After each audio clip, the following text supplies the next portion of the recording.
The night was suffocatingly quiet, the kind of stillness that presses against your chest, daring you to breathe. At 3:17 a.m., the silence shattered. I woke to a low, menacing rumble vibrating through the floorboards of our home in Willow Creek Estates. My name's Ethan Cole, a retired K9 handler with 20 years on the force, 15 of them partnered with my dogs, Shadow and Luna, coated German Shepherds with nerves of steel. That growl wasn't just noise. It was a warning, a signal from my partners that something was wrong. My hand instinctively reached for the mag light on my nightstand, its weight a familiar comfort. Beside me, my wife, Sarah, stirred, her voice thick with sleep but edged with the old worry of a cop's spouse. "Ethan, what is it?" she murmured. "Stay here," I whispered, already moving. "Lock the door behind me." The click of the lock echoed as I padded silently down the hall, my bare feet cold on the hardwood. Downstairs, Shadow and Luna stood like sentinels at the base of the stairs, their growls a controlled, lethal hum. They weren't barking, not yet. They were assessing, waiting for my command. Then came the sound, a metallic scrape at the front door, clumsy and impatient. Someone was trying to pick the lock. In our postcard-perfect suburb, where the worst crime was a kid swiping a garden gnome, this was no accident. This was deliberate. I crouched on the staircase, peering through the balusters. The dogs' ears flicked toward me, their tails giving a faint twitch of acknowledgement. Another scrape, then a sharp snap, the lock breaking. A beat of silence, followed by a heavy kick. The door shuddered, then flew open, splintering the frame. Silhouetted in the pre-dawn gloom stood the architect of our nightmare, Linda Harper, the HOA president, all 5'3" of her in a pastel blue tracksuit, her face twisted with righteous fury. She clutched a tactical flashlight, its beam slicing through the dark to land on Shadow and Luna. She didn't see me. "There they are," she hissed, venom dripping from her words. "Secure the assets." Two burly figures in dark uniforms pushed past her, wielding catchpoles and nets. My mind reeled at the audacity. The HOA president, breaking into my home with hired muscle? "Linda, what the hell do you think you're doing?" I said, stepping into the light. Her eyes widened, but she quickly masked her surprise with a sneer. "Ethan Cole," she said, as if reading from a script, "you're in violation of Willow Creek Covenant 14B, passed by emergency board vote at midnight. All aggressive breeds, including German Shepherds, are banned. These animals must be surrendered for relocation." She waved a piece of paper, her voice smug. "It's all in the notice." One of her goons lunged at Shadow with a catchpole. "Big mistake." "Shadow, watch," I barked. He moved like lightning, not for the man's arm but the pole, clamping it in his jaws and bending it with a sickening crunch. The goon froze, outmatched. I closed the distance to the second man in 2 strides, delivering an open palm strike to his ear, disorienting him. "Luna, door," I commanded. She shot to the open doorway, planting herself like a statue, ensuring no one else got in or out. It was over in seconds. Linda's smugness evaporated, her jaw slack. "This is assault," she shrieked. "I'm calling the police." "Go ahead," I said, picking up my phone. "I'd love to explain why you kicked in my door at 3 in the morning. Breaking and entering still a felony, right?" Her face paled. She hadn't planned for resistance. "This is an official HOA action," she stammered. "It's legal. What you've done is commit a crime," I said, stepping closer.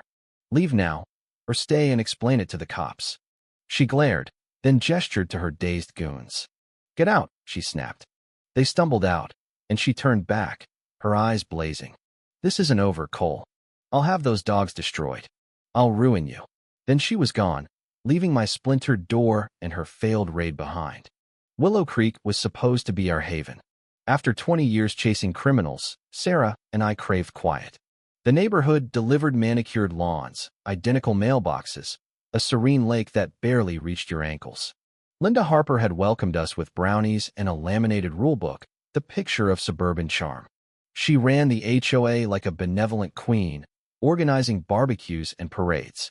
But the cracks showed early. She pushed through petty rules: forest green mailboxes, no holiday lights before December, mowed lawns on a schedule. Fines started small: $25 for a misplaced recycling bin, $50 for unapproved paint. People paid to avoid her wrath. She built committees, appointed herself head, and turned the community watch into her personal spy network. My first run-in came when I stained our deck a warm cedar. A $100 fine arrived, citing an unapproved color. When I confronted her, she lectured me like a child, her eyes cold despite her smile.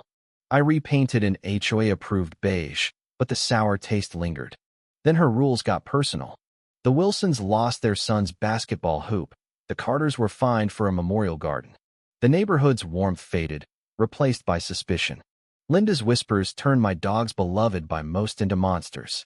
A week before the break-in, she spread lies about them snapping at the mailman. Her emergency vote to ban aggressive breeds was a midnight email ambush, passed without discussion. The raid wasn't about rules, it was a power play, a declaration of war. I called my old Marine buddy, Jake Riley, a surveillance wizard who could hack a server with a paperclip. He arrived in a battered pickup, his grin sharp as ever. Over coffee strong enough to melt steel, I laid out Linda's tyranny. He watched her fake video of a dog resembling Shadow, spotting its amateur Iditsa-looped bird, pixelated muzzle. She's not just a tyrant, Jake said. She's running a high-risk game. We need intel. He turned our home into a fortress, night vision cameras, motion sensors, infrared tripwires. If a leaf fell, we'd have it in 4K. Jake dug into Linda's life, her company, Elite Guard Solutions, a front with no real footprint. Sarah and I rallied neighbors. The Carters revealed Linda's lien on their home over their garden. A nurse, Priya Shah, shared her battle over a wheelchair ramp. The neighborhood was a pressure cooker, everyone afraid to cross Linda. Then we found a poisoned biscuit by our fence. She wasn't just finding us, wanted Shadow and Luna dead. Jake cracked Elite Guard's secrets, linking it to a federal inmate's account. Vincent Viper Russo, an arms trafficker I'd helped cage a decade ago. His sister? Linda Harper, who'd changed her name post-conviction. Her HOA takeover, the rules, the vendetta was all for me, to destroy what I loved as I destroyed her brother. The stakes skyrocketed. She wasn't just stealing dogs for profit, she was targeting mine for revenge. Jake's drone recon confirmed her operation at a shuttered kennel, holding dozens of stolen working dogs, including a scarred Malinois named Bravo. But a new threat emerged. An anonymous tip revealed a falsified euthanasia order for Shadow and Luna, signed by a corrupt vet and set for the next morning. Linda had weaponized the law itself.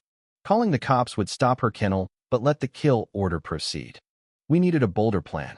We staged a fake departure, loading suitcases and driving off, knowing Linda's spies were watching.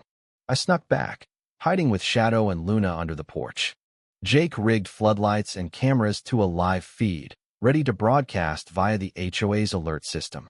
At 8:05 a.m., animal control arrived. The rookie, Daniels, knocked, found no one, and left. Minutes later, Linda's van appeared, her face gleeful. Her goons cut our fence, broke in, and Jake lit them up. Floodlights blazed, cameras rolled, and the neighborhood's phones buzzed with the live feed.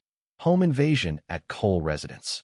Shadow and Luna herded the intruders, never biting, just controlling. Sirens wailed as police swarmed, catching Linda mid-escape. Her goons confessed, the kennel was raided, and 43 dogs were freed. Linda's empire crumbled, her ties to Russo, her stolen HOA funds, her dog trafficking exposed. She was denied bail, her assets frozen. The neighborhood elected new leaders, repealed her rules, and bloomed again.